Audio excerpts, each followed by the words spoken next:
What if every villain won in Pokemon? Well, in this video, I want to go over just that, starting with Team Rocket in Pokemon Red and Blue, and ending with Team Stars in Pokemon Scarlet and Violet. So let's do this. Alright, starting with Team Rocket, the original villains of Pokemon, their evil plan is pretty simple: exploit Pokemon for profit. And their poster in the Kanto Game Corner perfectly summarizes their ideals. Steal Pokemon for profit, exploit Pokemon for profit, all Pokemon exist for the glory of Team Rocket, which is quite a catchy motto, I'm not gonna lie. So if Team Rocket succeeded, they would be rich, and would most likely create a monopoly in the Pokemon market, which they would have created. They would have complete control of all wild Pokemon within the Kanto and Johto regions, and they would force anyone who wanted to be a Pokemon trainer to pay for their Pokemon they want, especially for an inflated price. So if youngster Joey wanted a top percent Rattata, then he would have to pay for it, especially at a premium for a strong Rattata. And same for the player themselves. There would be no local professors out there giving away handouts to allow players to start their journey, so money would inevitably be required. Now let's talk about the power of Team Rocket if they succeeded. First and foremost, they would definitely have control of Mewtwo, the strongest Pokemon found in the Kanto and Johto regions. They would also have Red on their team, a champion level trainer, because as you may recall, at the end of Nugget Bridge, a grunt offers Red to join Team Rocket. And of course, if their plans were successful, Red would have said yes and joined their team. So they would have one of the strongest Pokemon on their side, as well as one of the strongest trainers in the world. And that trainer would be leading the Indigo Plateau as the champion of the Kanto and Johto regions. And Lorelei, Bruno, Agatha, and Lance would definitely not be the Elite Four, because they are clearly against Team Rocket as shown in the remakes and in Generation 2. Especially Lorelei and Lance, who both assisted the player in defeating Team Rocket on multiple occasions throughout the games. So more than likely the Team Rocket executives, Proton, Petrel, Ariana, and Archer, will be the new Elite Four, with Red being at the helm as a champion. And if Team Rocket has control of the Pokemon League, then that means they would have control of all 16 gyms within the two regions. And I think Giovanni would remain as the final gym leader to probably determine who and who cannot go to the Pokemon League. And then Surge, Koga, Sabrina, Blaine, and Price would remain as the gym leaders as well, since in the manga they were all part of Team Rocket. So this would leave room for Team Rocket members like Car, Orm, and Surge to reside as gym leaders, and whoever else is strong in Team Rocket.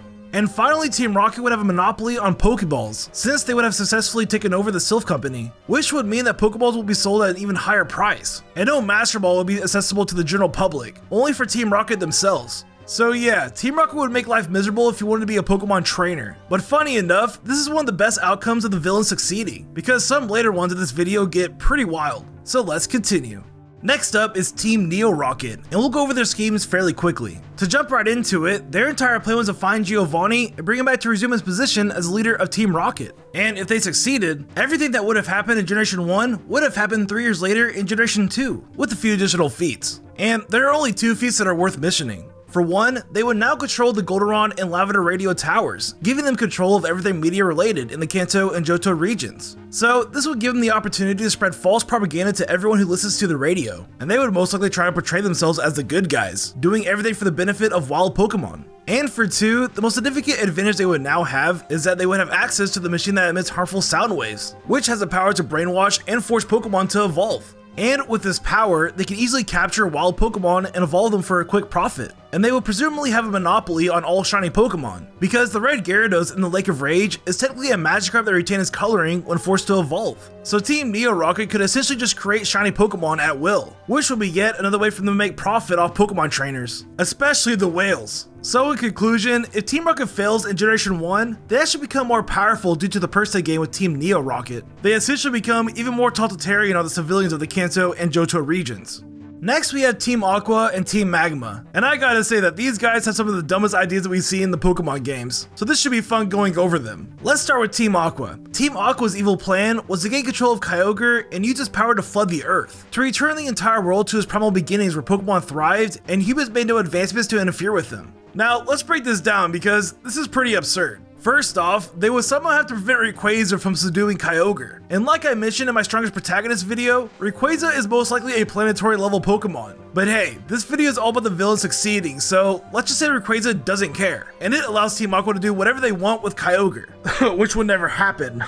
And then second of all, the kicker. The biggest anomaly they would have to overcome is that once they flood the earth with Kyogre, unlifing billions of humans and Pokemon alike, especially fire-type Pokemon, they would need to be successful in surviving. And I guess once they ran out of the rations and fuel for the submarines they're living in, they would have to just start fishing and drill for more oil. But wouldn't that be completely against their ideals? Not allowing humans to have advancements over Pokemon? Because that's exactly what they would be doing. So they're not only idiots, but they're also hypocrites, because there's no way they're gonna just sit there and get unlifed. So there's no winning in this scenario. And it's no wonder they come to their senses at the end of the games. They're dumb. Moving on to Team Magma, their goal is to increase the amount of landmass in the world by erupting volcanoes, so that humanity can have more space to develop civilization. And, well, for this to be successful, they would have to live in some universe where erupting all the volcanoes on Earth would not cause a mass extinction of life. And then also live in a universe where the volcanoes can spew enough magma to fill the ocean, because frankly, both these things are not possible. And even in the case that they do somehow survive creating the Super Pangea continent, they would be unlifed anyways, because the ocean produces most of the Earth's oxygen. And if that didn't unlife them, then climate change would, because the ocean also mitigates the temperature on Earth as well. So there's just no way for both Team Magma and Team Aqua to win. Even in a scenario where they do win, they still lose, which is kind of sad. Next we have Team Galactic, and out of all the villainous teams in Pokemon, this is the one that you don't want to succeed, because Cyrus's plan is downright insane. To put it simply, Cyrus's evil plan was to destroy the Pokemon universe and then recreate it as the new god, where all life forms lack emotion and human spirit. Yeah, you see what I mean? And in the games, he actually gets pretty close to succeeding. He was able to take control of Dialga and Palkia by using the red chain, but just as he was about to carry out his plans, Giratina appeared and stopped him by dragging him down into the distortion world, preventing him from destroying everything. So in a world where Team Galactic triumphs, aka Cyrus becomes the new god, Giratina would have to first accept that when Cyrus destroys the main Pokemon universe, it and his parallel universe will be destroyed as well. Because Cynthia implies in Pokemon Platinum that the distortion world and the Pokemon world are linked, and when one is corrupted or destroyed, the other is directly affected. So Giratina would essentially have to go all emo and just not care, which is very unlikely given his history with Arceus. But let's give it the benefit of the doubt and assume it's cool with being unlifed. Well, then Arceus would have to feel the same way, because while Giratina is the god of the distortion world, Arceus is the god of the Pokemon world. So both of these legendary titans would have to give Cyrus a hard thumbs up that they don't care, which is insanely unlikely. But let's pretend they're chill and see what happens if Cyrus succeeds. Well, first and foremost, he would destroy the Pokemon universe and everything in it, with the exception of Arceus, because I don't believe Dialga and Palkia have the power to destroy the god who created them. But we'll pretend that Arceus is just sitting back and watching how everything unfolds, just like we are. Next, if he hadn't already done so by destroying the Lake Guardians, he will strip away all human emotions like willpower and spirit, and then he'll just kind of lay there in nothingness, like Squidward from SpongeBob,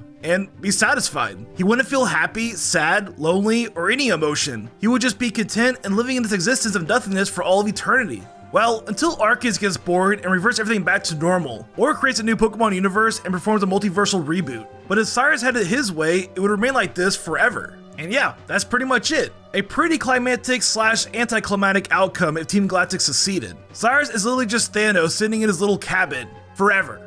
Next we have Team Plasma, with the mastermind behind them being Ghetsis. And Ghetsis' ultimate plan was to liberate all Pokemon from their trainers, so that no Pokemon is owned by a human. And as much as this appears to be a noble idea, Ghetsis of course had evil intentions. He didn't want to liberate all Pokemon from their trainers because he cared about the Pokemon. That was only a front. He wanted to liberate all Pokemon so that he would be the only person with Pokemon, allowing him to rule over the people and become the strongest trainer in the world. So if Team Plasma succeeded, then Ghetsis would have successfully persuaded or forced all of Unova, and eventually the entire world, to release their Pokemon, leaving no remaining trainers. And for those who rebelled against Team Plasma and refused to liberate their Pokemon, then Ghetsis would simply use his brainwashed adopted son, N, to strike them down with his powerful team of Pokemon, since he is a champion level trainer. And once Team Plasma reached to the point where the majority of trainers in the world had liberated their Pokemon, Ghetsis' master plan would finally come into play. He would convince his son N to release his team, and then reveal to him and everyone else in the world that he would be their new ruler. And then I guess he would just take over the world with everyone else bending the knee to him because he is the only person left for the team of Pokemon? These are pretty far-fetched man-child ideas, so I'm not really sure how far he would go. But if he succeeded, then he would become the ruler and be the king of the world. Well, until people would just simply catch wild Pokemon and rebuild their teams, because I don't believe Team Plasma had a contingency plan for that. And I don't think even a champion level team with a fused Reshiram or Zekrom could single-handedly take on a worldwide army of Pokemon teams. Maybe Cyrus could have done that with Dialga and Palkia, but definitely not Ghetsis. So he would be king for a pretty short while.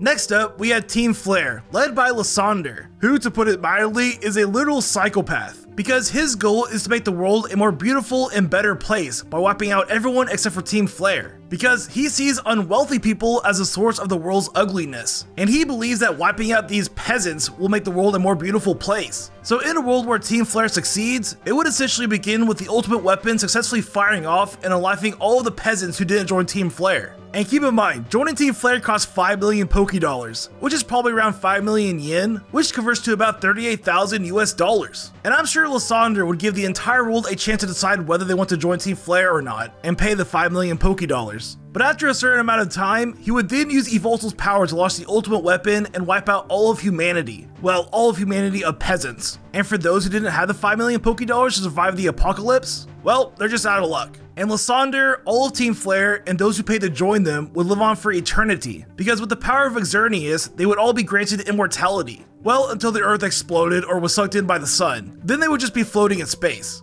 But yeah, they would just all sniff their own farts and live on forever.